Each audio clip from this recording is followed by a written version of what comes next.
What is up, you guys? I hope you're doing well. I'm Fuentes, and today we're going to talk about picture profiles, log, and dynamic range. In other words, how to achieve a more cinematic and more professional look for your videos from your APS-C sensor camera or your full frame or even your cell phone.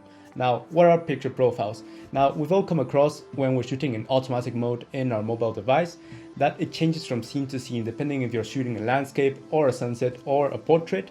The camera automatically changes the settings or the values to emphasize the scene that you're shooting. For example, if you're shooting a model, automatically the cell phone changes to portrait mode, or at least if you have it in auto mode. So those scenes are the same thing as picture profiles. They're basically presets or pre-values created by the company from the camera or the cell phone to emphasize specific scenes. Now for video, we use a specific one to achieve the most dynamic range and the best video quality, which is log. So what is dynamic range? Basically, dynamic range is the amount of information in the exposure that we can see from our video. Now, let's say that you're opening your window in the morning, you're opening the blinds, and now you can see the interior of your house as well as the sky in the background, which is completely well exposed. You can see both sets, you can see inside and outside. Now a camera can't do that, guys, because it doesn't have the dynamic range that we have on our site. So the camera either has to choose to expose correctly the interior of the house and overexposing the background, or exposing the outside, the outdoors, and the inside in contrast is completely black. So basically you have to choose what to expose because the dynamic range of the camera sensors is nothing compared to the dynamic range that we have in our site. So what we want to achieve with a flat picture profile, that's what we're looking for, is a picture profile like log. So that's basically dynamic range, guys, the ability to have information in the bright spectrum or the highlight roll of our image and also in the shadows and the blacks at the same time.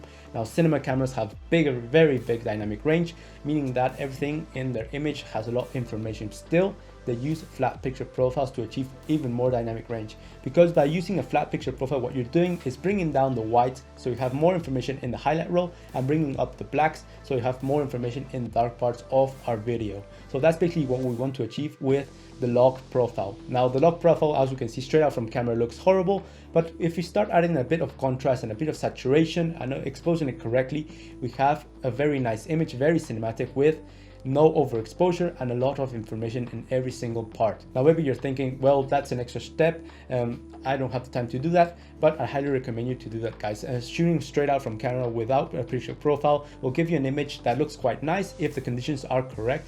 But again, you don't have that dynamic range, guys. You don't have that nice information that you have in the shadows, and also you don't have that information in the highlights. And one thing that's very important to consider, guys, if you want to achieve a certain look, by applying a preset or adding a look like a teal and orange look or a warm look or a faded look into an image straight out from camera with the automatic settings from video, you're not going to have very much space to work with, guys. The video is very rigid and everything starts falling apart. Strange objects start to appear. Let's say we apply some contrast, you can see that the face is completely horrible, guys. In contrary to that, when you use a flat picture profile, you're basically having an image without color grading. So it's an image in a natural state, and then you can apply your own color grading and the image is not going to fall apart. You can be a bit more creative with your color grading and basically just have a lot more flexibility in post. So I highly recommend you to use a flat picture profile to achieve a more cinematic look and a bit more professional. You can achieve higher dynamic range by using a flat picture profile. Also, you can achieve and apply any sort of color grading or style that you want to apply. Yeah, so maybe you're watching this and you're looking at your camera settings and you don't have flat picture profiles or picture profiles in general. Some old cameras like the Sony a6000 series, some of them don't have it, or the Canons way back to the 5D Mark III, all of them don't have it. So what you want to do is go into your settings, reduce the saturation, reduce the sharpness, and reduce the contrast in order to achieve the flattest picture profile that you have. In that way, you're mimicking what the log picture profile does to achieve more dynamic range and a bit more information at the time of recording. Now, log will give you the highest dynamic range and the most flexibility in post, but also it shoots with a native ISO of your camera. Now, native ISO is basically the value or the ISO input that the camera companies determine to having the most dynamic range for your sensor. So for example, my Sony a6500, the native ISO, or the point of the ISO where we will have a lot more information in the highlights and the shadows, is around 800 ISO, which is a bit high, guys. So some cameras may have it around 200, around 400, and basically what we're doing is overexposing a bit the image, so we have a bit more information in the dark parts of the area. For example, here we can see this video of myself. It's shot in 4K, 24 frames per second. And if we could look closely, we can see that the noise is very apparent, even though it's a very bright sunny day. If we zoom in, it's very distracting, and that's nothing compared to full frame. Here we can see this shot of myself in 120 frames per second full HD.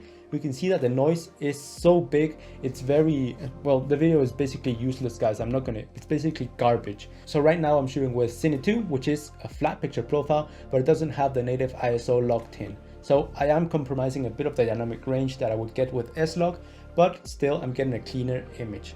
So that's basically it, guys. That's picture profiles, dynamic range, and log, and why you should use them or not use them in my case. So that's gonna be it for today, guys. If you like the video, if you achieved some knowledge out of it, can you please give it a like? It actually makes a difference. I'm Fuentes. Cheers to all of you. See you in the next one.